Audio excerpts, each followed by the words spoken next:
الرجيم بسم الله الرحمن الرحيم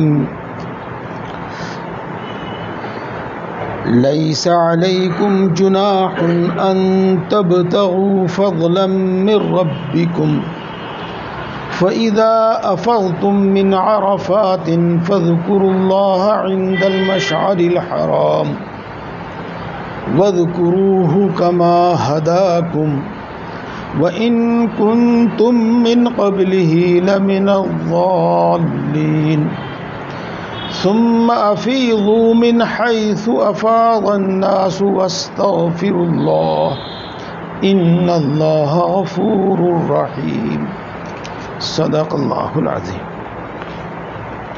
مل صاحب اس کو بندی کر دو، آپ کوئی حرج نہیں۔ ہاں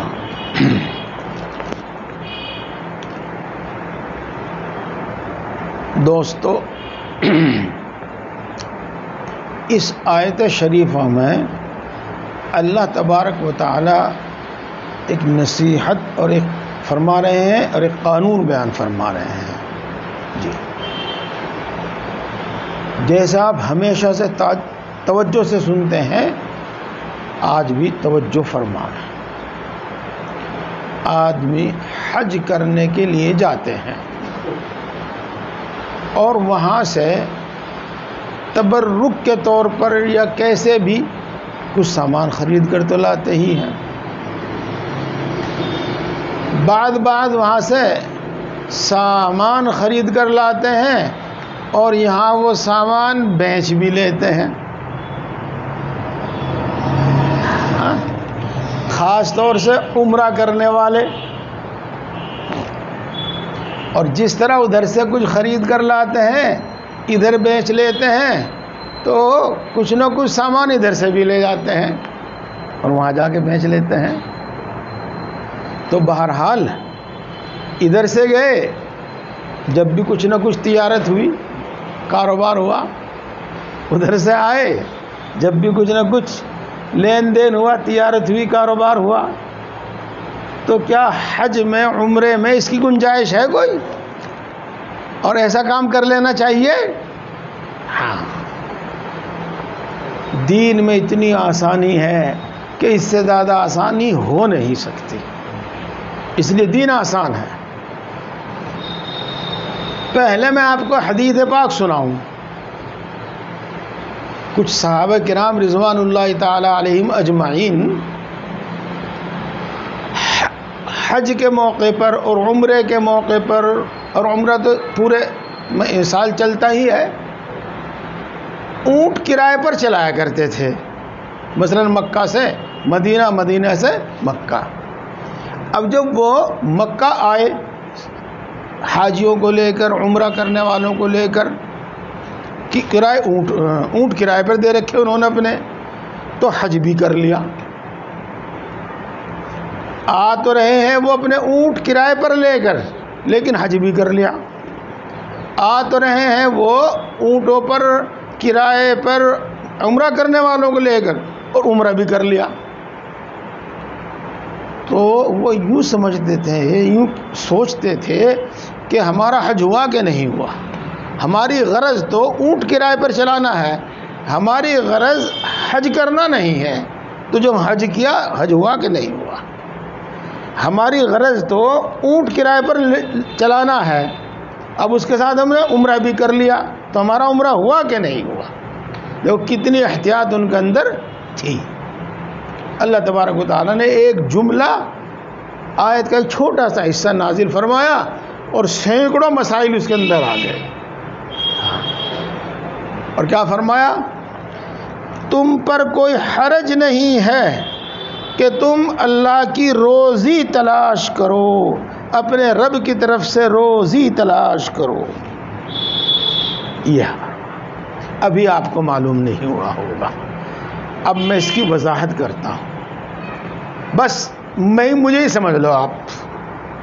میں تمنا رکھتا ہوں حج کرنے کی، میں تمنا رکھتا ہوں عمرہ کرنے کی، لیکن میرے پاس پیسے نہیں ہیں اتنے کہ میں حج کر لوں، یا میرے پاس اتنے پیسے نہیں ہیں کہ میں عمرہ کر لوں۔ اب میں یہ کرتا ہوں کہ گھر والوں کا تو مہینے میں واپس آنا ہے تو مہینے کا میں انتظام کر کے واپس جاتا ہوں کہ بالکل یہ گھر سے فارغ ہو، گھر کا پورا انتظام کر کے جاتا ہوں، میرے بعد میں میرے بچوں کو کوئی دقت پریشانی نہ ہو، میرے ماں باپ کو کوئی دقت پریشانی نہ ہو۔ اب میں یہاں سے چلتا ہوں، نیت یہ ہے کہ جو 10 دن 15 دن کہیں ملیں گے میں مزدوری کر لوں گا، اور اس مزدوری سے میں اپنا حج کا خرچ پورا کر لوں گا، وہاں رہنے کا بھی، واپسی کا بھی۔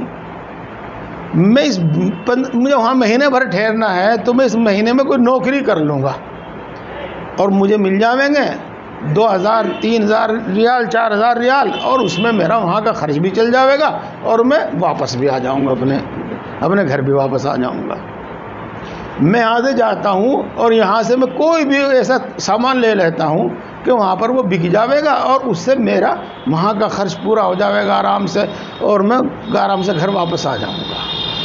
تو میرے دوستو، اگر حج میں جاتے وقت اس طرح سے وہ مزدوری کرنے کی بھی نیت کر لے، یا 1 مہینے نوکری کرنے کی نیت کر لے، یا ادھر سے کچھ سامان اس طرح کا لے جاوے، یا ادھر سے اس طرح کا کوئی سامان لے آوے جس سے اس کا خرچہ پورا ہو جاوے، تو اس میں کوئی حرج نہیں ہے۔ اس کی اللہ تبارک و تعالیٰ نے اجازت مرحمت فرمائی ہے۔ یہ بات اب بالکل صاف ہو گئی۔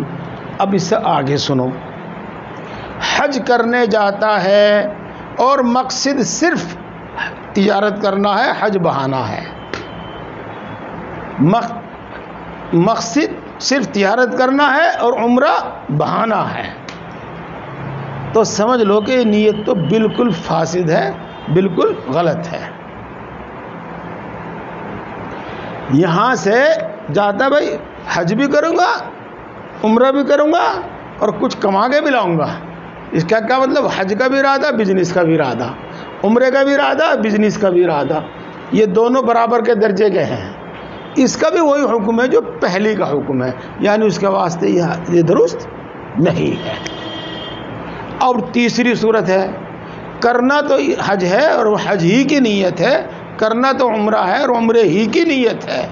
ہاں یہ ہے کہ وہ جو میری ضرورت ہے تھوڑی سی رستے کی، وہاں کی، یا مان لو تھوڑی دیر کے لیے میں نے بھائی 50,000 عمرے میں خرچ ہوں گے، 10,000 روپے میں نے کرایہ ادھار لے لیے، بھائی میرے 10,000 روپے بھی ادا ہو جائیں گے۔ تو اس طریقے کی نیت کرنا، اور اس طریقے کے ساتھ تو بزنس کرنا، نوکری کرنا، مزدوری کرنا، یہ جائز اور درست ہے۔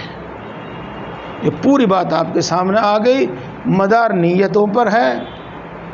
حدیث پاک ہے مشہور، انما الاعمال بالنیات، اسی لیے نیت کو درست کر کے اور پوری طریقے سے اپنی عبادت کو خالص اللہ کے لیے کر کے، اور شریعت کی طرف سے جو گنجائش ہے، شریعت کی طرف سے جو اجازت ہے، وہاں تک محدود رہ کے تب عبادت ادا کرنی چاہیے۔ امید ہے کہ بات پوری طرح صاف ہو گئی ہوگی، اور اگر نہیں بھی صاف نہیں ہوئی ہوگی تو آپ پوچھ لیجئے گا اب، اور نہیں تو انشاءاللہ اتنی بات سن کر آپ کے ذہن میں سوالات پیدا ہوں گے اور آپ کم سے کم پوچھیں گے، اور اگر آپ نے کچھ بھی سنا نہ ہو تو کچھ پتہ ہی نہیں چلنے کا، پھر تو کچھ پوچھ نہیں کہ نہیں۔ اب آگے چلتے ہیں۔ ایک آدمی کو مان لے پیسے بھی ہیں اور وہ عمرہ کرنے کے لیے گا، تو وہ کیا سوچ رہا کہ بھائی کچھ جو ہے عمرے میں یہاں سے لے جاؤں، کچھ ادھر سے لے آؤں، اور پورا سبھی پھٹ جاوے اور عمرہ بھی ہو جاوے۔ ہاں، یہ نیت کری تو اس میں کیا ہے؟ نہیں، اگر اس کے پاس پیسہ وغیرہ اپنے خرچ کے لیے ہے تو اسے اپنی نیت کو خالص رکھنا چاہیے، اور یہ کام نہیں کرنا چاہیے۔ اگر اس کو 10,000 روپے ادھار لینے پڑ گئے اور وہ سے بھائی یہ بھی پورے ہو جاوے، بھائی میرے پہ وہاں خرچہ کم ہو سکتا ہے، میرا وہ خرچ چل جاوے، واپسی میں مجھے دقت ہو سکتی ہے، تو اس کے لیے کر لے تو درست ہے۔ یہ ہے۔ اچھا، فَإِذَا أَفَضْتُم مِّنْ عَرَفَاتٍ فَاذْكُرُوا اللَّهَ عِندَ الْمَشْعَرِ الْحَرَامِ وَاذْكُرُوهُ كَمَا هَدَاكُمْ۔ ترجمہ کرتا ہوں، پھر جب تم عرفات سے واپس آؤ تو مشعر حرام کے پاس یعنی مزدلفہ میں تم اللہ کی یاد کرو، اور اسی طرح یاد کرو جس طرح اللہ نے بتایا ہے، جس طرح اللہ نے تمہاری رہنمائی کی ہے، جس طرح اللہ نے تمہیں بتایا ہے۔ اگرچہ تم اس سے پہلے ناواقف تھے۔ دیکھو دوستو، حج کیا ہے؟ حج یہ ہے کہ بقرعید کا مہینہ جس کو ہم کہتے ہیں، ذی الحج کا مہینہ جس کو ہم کہتے ہیں، اس میں 8ویں تاریخ کو احرام باندھا جاتا ہے، اور 8ویں تاریخ میں احرام باندھ کے وہاں سے پھر جاتے ہیں مینا میں، اور مینا میں ٹھہرتے ہیں، اور پھر اگلے دن فجر کے بعد یا سورج نکلنے کے بعد، بلکہ کہو کہ 9 تاریخ میں 12 بجے سے پہلے زوال سے پہلے عرفات میں پہنچنا ہوتا ہے، احرام باندھ کر رات کو مینا میں ٹھہر کر، اور پھر 9 تاریخ میں 12 بجے سے پہلے عرفات میں پہنچنا ہوتا ہے۔ اور پھر عرفات میں جو اعمال ہیں وہ بیان نہیں کر رہا ہوں میں، پھر عرفات میں مغرب تک ٹھہرنا ہے، سورج چھپنے تک ٹھہرنا ہے، اور اگرچہ سورج غروب ہونے کے بعد وہاں سے چلیں گے، لیکن نہ تو عرفات میں مغرب کی نماز پڑھیں گے، نہ راستے میں مغرب کی نماز پڑھیں گے، بلکہ مزدلفہ میں آ کے مغرب کی بھی اور عشاء کی بھی دونوں اکٹھی پڑھیں گے، اور اس میں مزدلفہ میں، اور پھر مزدلفہ میں ٹھہریں گے رات کو، اور 10ویں تاریخ کو آ جائیں گے مینا میں، اور مینا میں آ کر کنکری ماریں گے، قربانی کریں گے، اور احرام کھول دیں گے، سر منڈا کر احرام کھول دیں گے، اور اس کے بعد پھر 10 تاریخ کے بعد میں ہی ایک طواف کریں گے، جس کو طواف افاضہ بھی کہتے ہیں، طواف رکن بھی کہتے ہیں، اور پھر واپس مینا میں آ جائیں گے اور وہاں کنکری ماریں گے 2 دن تک، 10، 11، 12 میں، اور 13 میں اگر ٹھہریں گے ماریں گے، نہیں ٹھہریں گے تو نہیں ماریں گے، اور یہ حج ہو گیا آپ کا، بس اتنا سا کام ہے یہ حج کا۔ تو یوں کہتے ہیں کہ جب تم عرفات میں قیام کر کے واپس مزدلفے میں آؤ تو مشعر حرام یعنی مزدلفہ میں اللہ کو یاد کرو، اور اسی طرح یاد کرو جس طرح اللہ نے تمہیں بتایا ہے۔ کیا بتایا ہے؟ وہاں ایک تبدیلی ہوئی ہے جو میں نے ابھی آپ کے سامنے ذکر کی ہے، کیا کہ مغرب اور عشاء دونوں عشاء کے وقت میں پڑھی جائیں گی، یہ بتایا ہے۔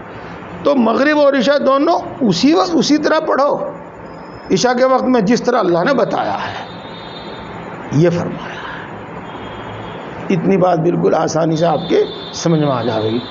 اور بھی کہہ رہا تھا ظہر اور عصر یہ دونوں کی دونوں عرفات میں اکٹھی پڑھنی ہے ظہر کے وقت میں، آگے بات سمجھ میں؟ عصر کی نماز پہلے پڑھنی ظہر کے وقت میں، اور مغرب کی نماز بعد میں پڑھنی عشاء کے وقت میں، دونوں اس طرح سے پڑھنے کی۔ تو دیکھو جو معمول ہے 12 مہینے کا ہمیشہ کا کہ ظہر کے وقت میں پڑھو، عصر کے وقت میں پڑھو، مغرب کے وقت میں، عشاء کے وقت میں، اور عصر کی نماز ظہر کے وقت میں نہیں ہو سکتی، لیکن یہ 12 مہینے کا حکم ہے، وہاں جو حکم ہے تم اسی طرح کرو۔ یہ بات بھی آسانی سے سمجھ میں آ گئی۔ یہ بتانے والا کہ جو مسجد نبوی کی امام کی استقبال میں وہ تو دونوں اکٹھی پڑھیں گے، لیکن اگر اپنی اپنی جماعت کرنی تو پھر الگ الگ وقت میں وہاں کے نہیں ایسا ہی ہے، ساری تفصیل بتائی نہیں جاتی، اس میں محرم بھی ہو، احرام کی بھی شرط ہے، امامت کی بھی شرط ہے، یہ سب ملا کر تب یہ تقدیم جمع تاخیر ہوتی ہے۔ یہ چونکہ معاملہ حج کا چل رہا نا، اس لیے وہ بات بتائی ہے میں نے، اس میں ہم مختصر بتانی ہوتی ہے، تفصیل جب ہوتی ہے تو بہت لمبی ہو جاتی ہے۔ اچھا جی، اس طرح سے ہے، یہاں تک بات پوری ہو گئی۔ لیکن اسی آیت شریفہ سے بہت ساری باتیں سمجھ میں آتی ہیں۔ کیا؟ عبادت میں، بلکہ اس سے آگے بڑھو جس کو کہتے ہیں دین میں من مانی نہیں چلتی، بلکہ جس طرح اللہ نے ہدایت کی ہے اور جس طرح اللہ نے بتایا ہے اس طرح، اس میں کوئی رد و بدل نہیں ہوتی۔ مثال کے طور پر بھائی مجھے تو بڑا شوق ہے، مجھے تو بڑا مزہ آتا ہے، میں تو مغرب میں 3 کے بجائے 4 ہی رکعت پڑھوں گا، جب میں عصر میں 4 پڑھوں اور میں عشاء میں 4 پڑھوں تو مغرب میں بھی 4 ہی پڑھ لوں گا میں تو چلنے کی نہیں بات، 3 ہی پڑھنی پڑیں گی بھائی. یہ بات آپ اور آسانی سے سمجھ گئے. اسی طریقے سے کوئی نماز ہو، قرآن پاک کی تلاوت ہو، کوئی ذکر ہو، دعا ہو، خیرات ہو، جو بھی عبادت ہو، اس میں اپنے من کی نہ چلاؤ، اپنی عقل کی نہ چلاؤ. جس طرح اللہ نے ہدایت فرمائی ہے، جس طرح اللہ کے رسول نے ذکر فرمایا ہے اور کر کے دکھایا ہے، اس طرح کرو. یہاں بھی بات خوب سمجھ میں آ گئی، خوب سمجھ میں.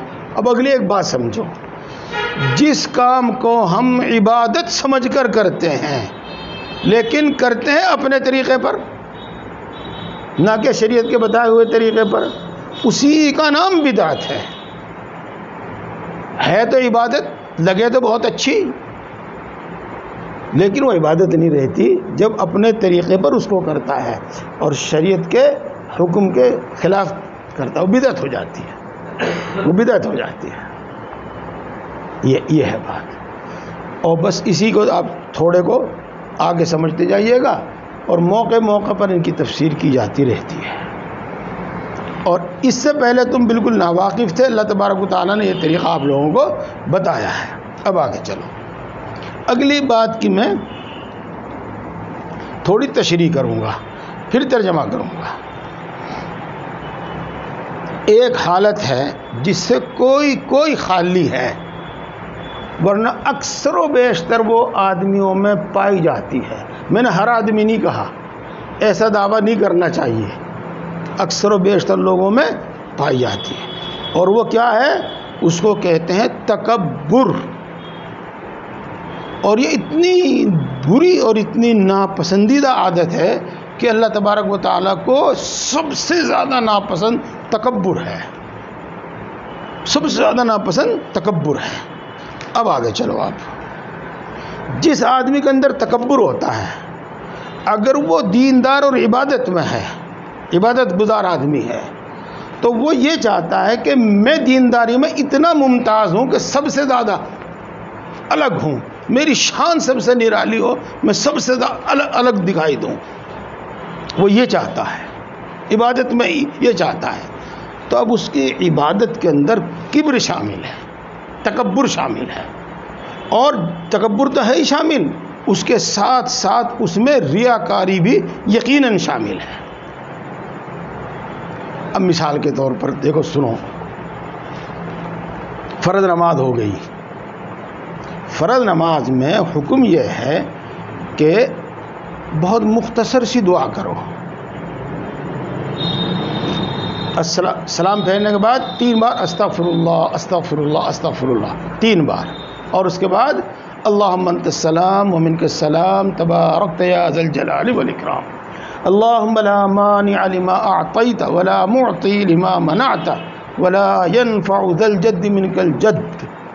یہ 2 دعا تو مجھے یاد ہیں منقول، اور بھی ہو تو دیکھو ساری باتیں یاد نہیں ہوتی، اور ہو سکتا ہے اس کے بعد بھی کچھ اور بھی دعا منقول ہو.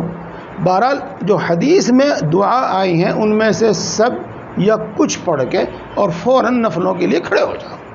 جو بعد کی سنتیں ہیں، جو بعد کے نفل ہیں، ان کے لیے کھڑے ہو جاؤ. اور یہ عبادت اس لیے ہے تاکہ فرضوں میں اور اس کے بعد جو آپ نفل یا سنت پڑھ رہے ہیں ان میں امتیاز ہو جاوے، ان میں دونوں میں فرق ہو جاوے. اسی واسطے اکثر بیشتر حکم دیا جاتا ہے کہ فرض نماز پڑھنے کے بعد ذرا جگہ بدل دو، دائیں بائیں ہو جاؤ، تاکہ پتہ چل جاوے کہ فرض سے فارغ ہو کر اب نفلیں شروع کر دی. اسی طرح کی اور بہت ساری باتیں ہیں.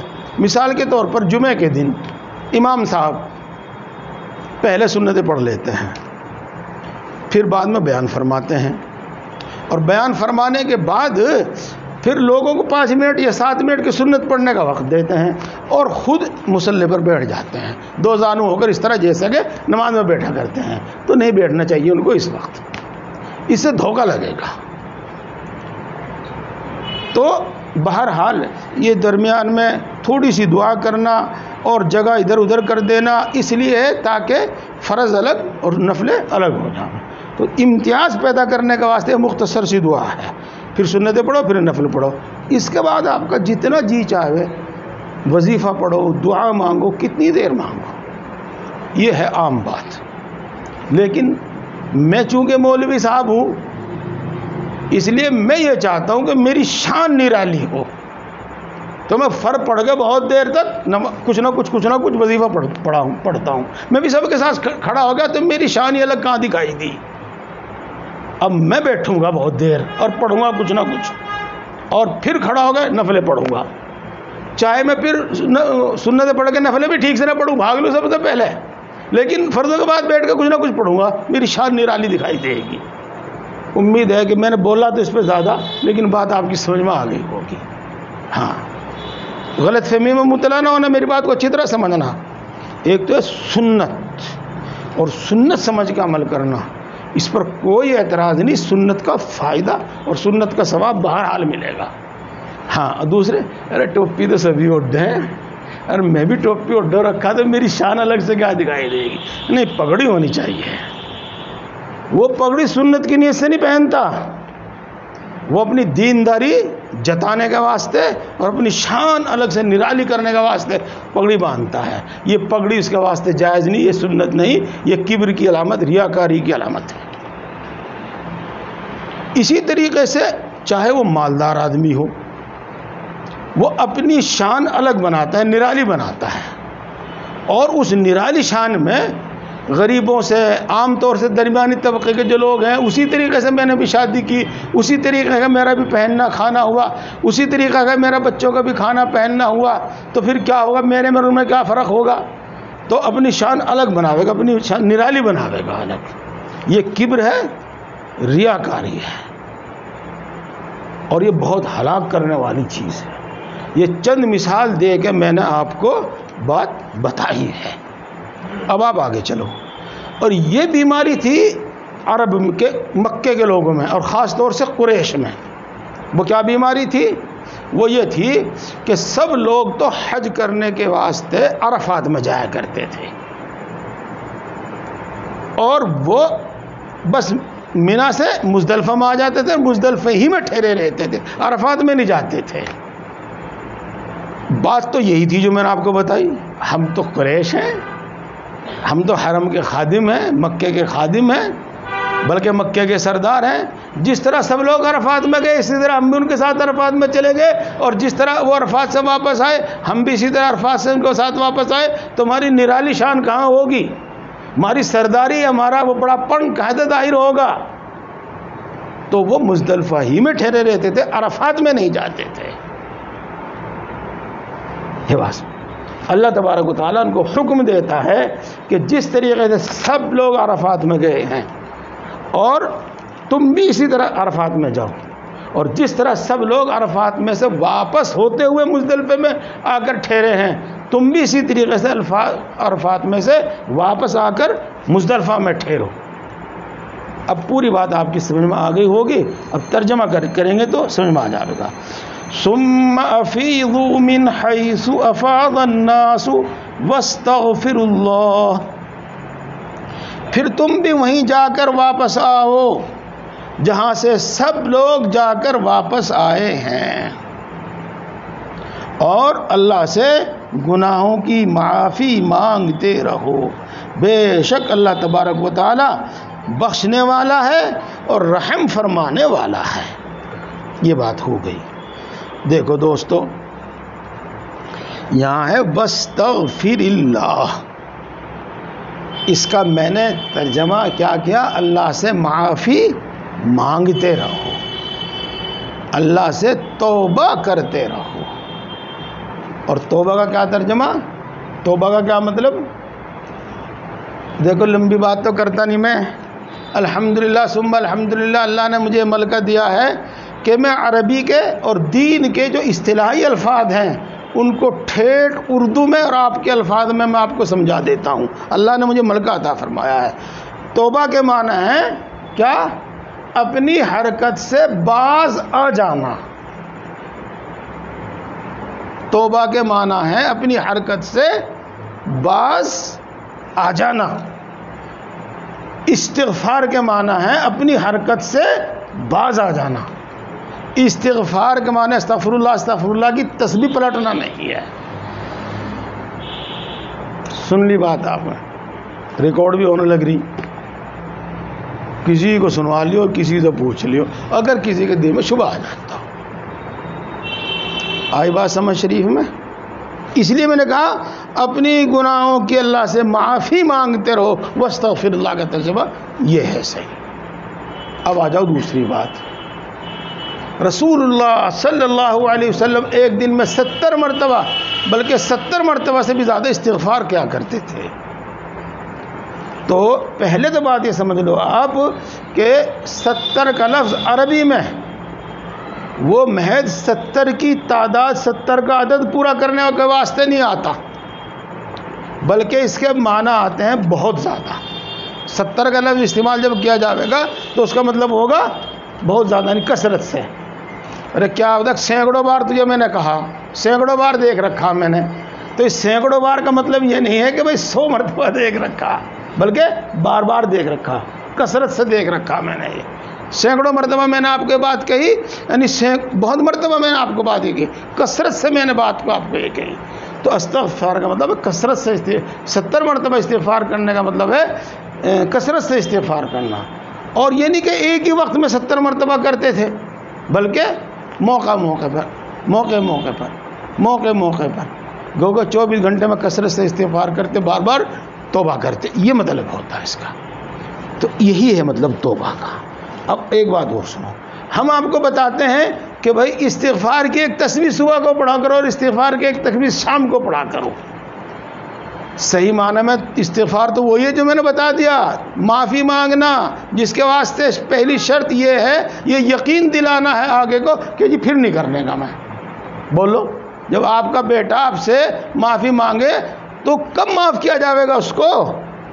جب وہ اپنی حرکت سے, اپنی باتوں سے یہ یقین دلاوے آپ کو کہ آئندہ نہیں کرنے کا, تب آپ, یہ ہے معافی. تو استغفار یہی ہے جب اللہ کے سامنے اس نیت سے, اس ارادے سے اور اس طرح سے کہے کہ اللہ میں پھر نہیں کرنے کا میں. اور یہی معنی ہے باز آنا, آ جانا, اپنی حرکت سے باز آ جانا. ہاں ایک بات, 70 مرتبہ صبح کو, 70 مرتبہ شام کو, 100 مرتبہ صبح کو, 100 مرتبہ شام کو استغفار پڑھنا. دراصل اس کی خاصیت ہے, اگر دل میں ابھی یہ حالت پیدا نہیں ہوئی, یہ داعیہ پیدا نہیں ہوا کہ سچے دل سے توبہ کرے کہ اللہ پھر نہیں کرنے کا میں یہ, تو استغفار کی تسبیح پڑھنے سے یہ داعیہ, یہ جذبہ انسان کے اندر پیدا ہو جاتا ہے. صرف استغفار, بس میں آخر میں 2 جملوں میں کہتا ہوں, استغفار اور توبہ صرف استغفار کی تسبیح پلٹنے کا نام نہیں ہے. یہ تو اگر بتایا ہے تو اس لیے بتایا ہے تاکہ وہ سچی توبہ دل کے اندر پیدا ہو جاوے. اور سچی توبہ یعنی یہ داعیہ کہ اس جذبے کے ساتھ, اس ارادے کے ساتھ کہے کہ اللہ پھر نہیں کرنے کا اس وقت. اور رہی بات یہ پھر اگر ہو گیا تو وہ دوسری بات ہے, پھر توبہ کرے گا. یہ اللہ ہم سب کو پکی سچی توبہ عطا فرماوے. اور اللہ تبارک و تعالیٰ خوب معاف کرنے والا ہے, بار بار معاف کرنے والا ہے, بار بار رحم کرنے والا ہے. بس انشاءاللہ رضی الحمد